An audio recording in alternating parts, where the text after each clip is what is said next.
Good evening and welcome. We're starting a new series tonight in our learning. We've done a big part of Hilchos Shabbos over this past year. We have for the last 2 weeks been doing Siyumim, where we concluded different Masechtas every night to add more light in the 9 days. And now we're just 6 weeks away, less than 6 weeks away from Rosh Hashanah. So with a few minutes every night of learning the halachas, we could cover a lot of ground and come to Rosh Hashanah and Yom Kippur and Sukkot, knowing the halachas from Shulchan Aruch, especially this year, with the first day of Rosh Hashanah being Shabbos. There are many changes, and some people are not going to be in shul, or not going to be in shul as long. Others won't be able to eat at friends' houses and so on. So a review of the halachas is always good, but this year especially. So we're going to begin with Hilchos Rosh Hashanah. We're using the Alter Rebbe Shulchan Aruch, and it is Siman Tov Kuf Pei Beis, which is 582. Say the Tfilas Hasaras Yimei Tshuva V'Rosh Hashanah B'Yud Zayin Seif, and we begin with the order of the davening during the 10 days of Tshuva and Rosh Hashanah, and there are 17 halachas in this siman. The first 10 days of the year are known as Asaras Yimei Tshuva, 10 days of Tshuva, where Hashem is, to borrow the term from Navi, from the prophets, he's more found. He's always found, but he's more found and more accessible, and it's an auspicious time to daven during the first 10 days of the year, starting with Rosh Hashanah and concluding with Yom Kippur. And therefore we have certain changes that we do in the davening, different from the whole year. Kol Hashana, entire year, Adam Mispalel Akel HaKadosh B'Vracha Gimel, Umelech Tzedakah Mishpat B'Vracha Yud Aleph. The first three brachas of Shemona Esrei, of the Amidah, they conclude with the words Hakel HaKadosh, the Holy Eibishter, the Holy God. And in Asaras Yimei Tshuva, we switch that and we say HaMelech HaKadosh, the King, because we're referring to Hashem more in the capacity of King. We're crowning the King on Rosh Hashanah, and therefore we're expressing that. In the 11th bracha of Shemona Esrei, we say Melech Oyev Tzedakah Mishpat.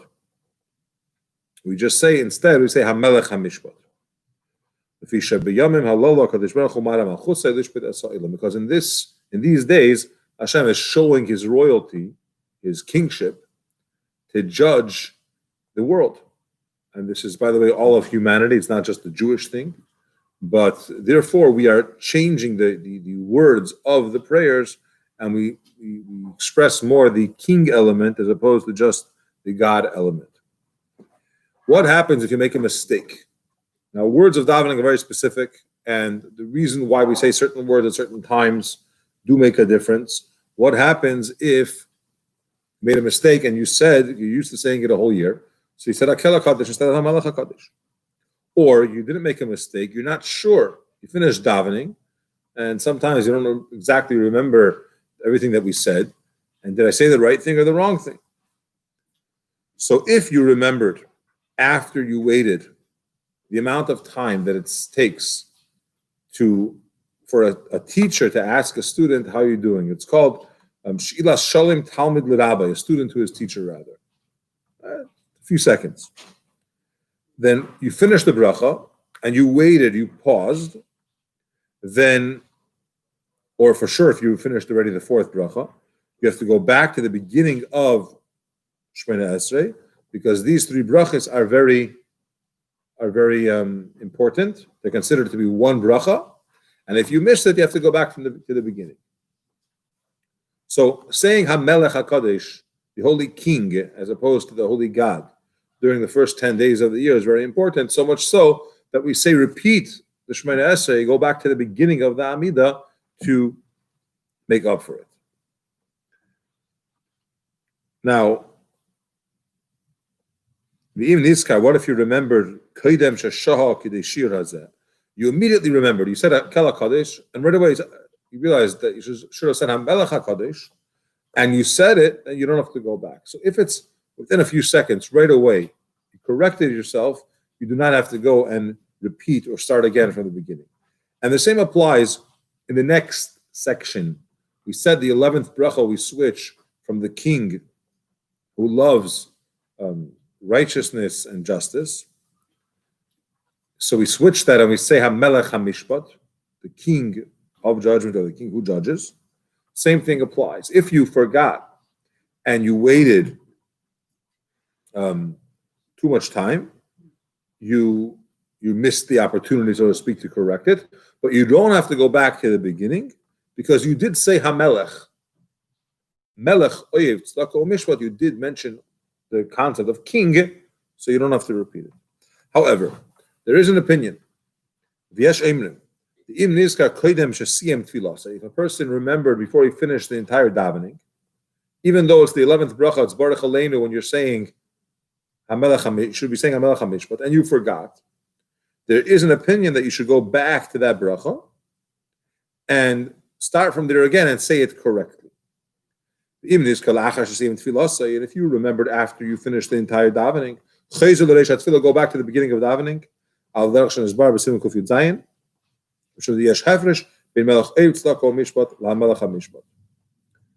Let's assume, we said, to clarify, we said the halacha is that if you forgot, you made a mistake by the 11th bracha, and you said Melech Oyev Tzedakah Mishpat instead of HaMelech HaMishpat, then you don't have to go back. But there is an opinion that if you remembered, go back to that bracha. If you finish the whole davening, go back to the beginning of davening, and you should say it again. Because it's explained that there is a difference between saying the king that loves righteousness and justice, verse, which we say a whole year, verse HaMelech HaMishpat. What's the difference? Because a whole year, the main thing here is the tzedakah, the righteousness element of Hashem. And therefore we say that even before just, that he's righteous. Usually, throughout the year, the main aspect here is Hashem's tzedakah, his righteousness. Not the king and the royalty element. But the first 10 days of the year, we do focus on that king aspect of Hashem, and therefore we want to express that and say it. And therefore there's this opinion that if you forgot, you should go back to the beginning and daven again. So what do? The reality is that we have a principle that Safek brachas lahakil. If you made a mistake, you're unsure, you have to make a bracha, then we're lenient, and we don't make a bracha and say Hashem's name in vain. We just don't say it. You're lenient. You assume that you probably said it, or you probably don't need to say it when it comes to brachas. So why should we say here, go back and repeat the Shemoneh Esrei, even though there's an opinion that says that you don't have to? That you'll have many blessings that you'll be saying in vain because you don't really need to do that. So therefore he says, therefore, here's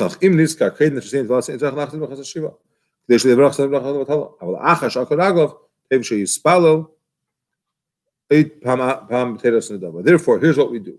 If you didn't remember before you finished, if you remember before you finished the whole davening, you don't have to go back because there's a Safek bracha Levatala. But after, which is a bracha in vain, but once you already finished Shemoneh Esrei and you realized that you forgot to add HaMelech HaMishpat, or to substitute it for HaMelech HaMishpat, then it's a good idea, he says, daven again, but do it b'teiras nidava, which means a voluntary donation, so to speak. There is a concept that if a person wants to daven an extra tefillah, an extra prayer, in certain cases, and this is one of those cases, where you could go and do it. So have in mind, it's not because you have to, because that would be saying a blessing in vain, but you're doing it as an extra expression or an extra prayer to Hashem. And you don't have to say anything extra in that tefillah. Normally, if you say a tefillah nidava, a voluntary or donation type of prayer, you have to add something to make it different. In this case, because there is a suffix, there is a concern, a doubt that maybe you missed, maybe you should have to repeat the whole Shemoneh Esrei anyways, therefore you don't have to add anything else. The following halacha is interesting because it tells us a lot about muscle memory. Whenever we change in davening, in the prayers, from one word to another, for example, from the winter to the summer, there are various changes, or the summer to the winter. If you're not sure if you said the right thing or not, so we assume for the first 90 times, which is usually 30 days, you didn't say the right way because you're used to saying something, and until you don't do it for 90 times, it doesn't change that habit. At least maybe habit doesn't take that long, but at least the words you're accustomed to saying it a certain way. After 90 times, you already get used to the new way, and even if you're not thinking about what you're saying, which you should, it'll still be okay. So what do? Assuming a person said 90 times HaMelech HaKadosh, he decided instead of having this whole problem that I'll make a mistake and I have to say HaMelech instead of HaKel during the first 10 days of the year, I say here's what I'll do. I'll say one day HaMelech HaKadosh, HaMelech HaKadosh, HaMelech HaKadosh, HaMelech HaKadosh, and then I'll be used to it automatically. And then if I have a suffix, I'm not sure, I probably did the right thing. Or HaMelech HaMishpat. So you did that for 90 times. Repeating it. And then you were davening, and you were not sure if you said the right thing or not. So what happens then? He says, you're not sure if you said it or not. You have to go back to the very beginning, according to everyone. It's not the same what we explained elsewhere, that if by saying something 90 days, you are now used to it, and it's fine. Because here, because you're not allowed to say it, Hashem's name, you can't say Baruch Atah Hashem HaMelech HaKadosh, but that's God's name. You can't say that in vain. So what are you going to say? Baruch Atah Hashem HaMelech HaKadosh. You think that you're getting used to it, but you're not, because you're not saying it the way you're going to say it in davening. So even though you're repeating it 90 times, which now it should be second nature, but you're not saying Hashem's name. So it doesn't count. And therefore, the moment you get back to saying Hashem's real name, which is going to be in the real davening, you don't have that habit switched yet, and you're going to say it possibly by mistake the wrong one. B'Shabbos Shuvah. There's a Shabbos in the 10 days of Aseret Yemei Tshuva. That Shabbos after Rosh Hashanah before Yom Kippur. And the same thing is if Rosh Hashanah, like this year, is on Shabbos, or if Yom Kippur is Shabbos. The Chazan says, Me'ein Sheva, Friday night, there's a special section of davening that we say. And it has the words Hakel HaKadosh. We also switch that from Hakel HaKadosh, the holy God, to HaMelech HaKadosh, the holy king. Again, we want to bring out and underscore and talk about Hashem's royalty and his element of being king and judging the world that way. Let's get back to Rosh Hashanah. Yesh Noyagin, there are those that have a custom that on Rosh Hashanah and Yom Kippur they daven when they're slightly bowed or kneeled. So it's a way of expression of their davening to Hashem. They bend over a little bit. And he tells us that they have to get up straight, stand straight, straighten up before every bracha and at the end of every bracha. Because there are certain places in davening, Yishmael Esrei, the beginning and the end, that when we say Baruch Ata, when we say Baruch, we bend our knees forward. And when we say Ata, we bend our backs forward. And then we straighten up. Now, if you want to daven that way Rosh Hashanah, it's going to look like you're adding extra things over what our Chazal, what our sages told us to do. So you can't give that impression. So therefore, if you want to daven a little bit bent over on Rosh Hashanah, make sure that every time you say Baruch Atah, you straighten up. Because the takana, the enactment of our sages was to bend b'tchilas brichas aves or b'seifa. The beginning of, it's called brichas aves. The beginning of Shemona Esrei, we mention our forefathers, our ancestors, it's 3 fathers. We mention them. And the takana is that you should kneel and bend over there, ub'seifa, and in the end. And then when you're grateful to Hashem, you express your gratitude and your appreciation towards the end of Shemona Esrei, we also kneel and bend over there. And therefore, by all the other brachas, he should stand straight, so it shouldn't look like he's adding additional requirements which are not there. And now when you get to that bracha where you're supposed to bend anyways, but you're bent the whole davening, so it's not going to be noticeable that you're doing it because you're supposed to. It's your own voluntary thing. A few words before that, for example, Maidim. By Maidim, you bend, right? So before Maidim, a few words before that, straighten up. So that when you do Maidim, it'll be clear that you're doing it specifically for this reason. It's a little bit hard for us to relate to it because we don't treat people that way. But back in the day, when you went to speak to kings, there were certain customs of what's respectful and what's appropriate of how you talk to a king. And one of those things is this bowing forward, taking a bow, or kneeling, and so on. And therefore, when he comes afterwards, when it comes to the ending of the bracha, he's going to bend the way our sages enacted, even though he's doing it the whole davening. So this, in summary, this paragraph is telling us, this halacha is telling us that if you want to have this special stringency, that you want to bend or bow the whole davening, which is hard to do on Rosh Hashanah, make sure that you are clear about what you're supposed to, what you're not supposed to, and you differentiate and you stand up straight right before you do it when you're supposed to. Hagioinim. This is the era after the Talmud. They have enacted that during the 10 days of Tshuva, we said we switched to HaMelech HaKadosh and HaMelech HaMishpat. They enacted even more that we add a tefillah called Zachrenu. We ask Hashem to remember us, and that's in the section called Avos when we talk about our fathers. And in the next section we say Micha Mecha, another insert specific for Aseret Tshuva. You can find it in the Siddur. And after Maidim, we say another phrase, where we ask Hashem to inscribe us in the book of life. And then of a Sim Shalom, of a Sefer, also asking us a little bit more in detail to put us in the book of life.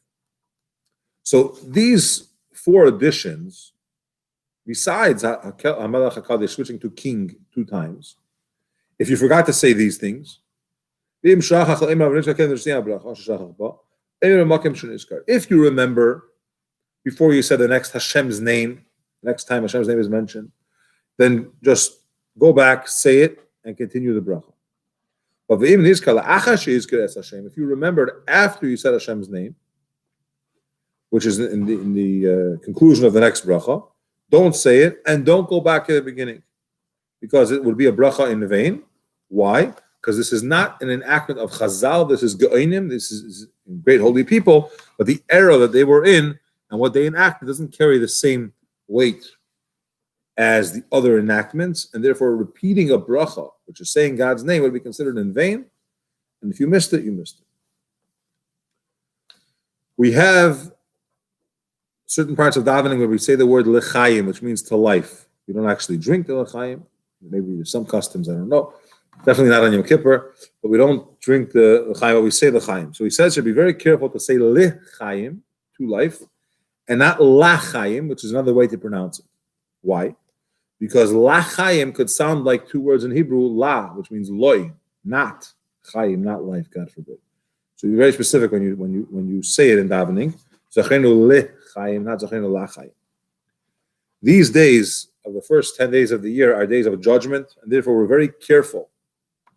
You should be very careful, and elucidate or bring out in detail. Say your prayers well. All the other days of the year where it's not a time of judgment per se, different versions, and we're not worried about it because the main thing is where your heart is. So obviously we're careful what we say and how we pronounce it, but the first 10 days of the year, just to make sure it's a time of judgment, we're very careful in the words that we use and the pronunciation of it. So lechayim and not lachayim, to life and not no life. Also, don't say for good life, rak lechayim. Until you come to the area where you say uchsev lechayim, then you could say lechayim toivim. Why should you not say good life at the beginning and only towards the end? There's an interesting principle, because someone that requests something, first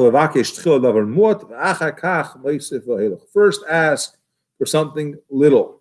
Ask small. Start small. And then increase as you go. So the first time we're asking for life, we say life.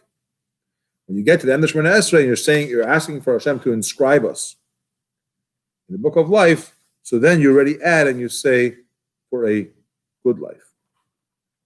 Rosh Hashanah, on Rosh Hashanah itself, the next 8 halachas are nuances in the words that we use in davening. On Rosh Hashanah, there are many changes, and we add obviously a lot of davening. We spend hours davening on Rosh Hashanah. So he's bringing out certain things that, whether it's for Shabbos or in general, that we should keep in mind. I'll just run through it, so we cover it. On Rosh Hashanah, which technically is also the beginning of a new month of Tishrei, we say, you gave us this day of remembrance, right? But you don't have to mention Rosh Chodesh, and don't say Rosh Chodesh Hazeh. Because when you say Yom HaZikaron, it includes Rosh Chodesh as well, because Rosh Chodesh is called Zikaron. Now, it's brought in other places. The Rebbe talks about it, why we don't mention, it's brought in Halacha also, why we don't mention Rosh Chodesh and Rosh Hashanah. It's to confuse the Satan. Satan is a prosecuting angel, and we don't want to help him and show him what day it is and how important it is for us as a day of judgment. So not mentioning Rosh Chodesh, he listens to the prayers and he'd be like, "One second, is it the first day of the month or not?"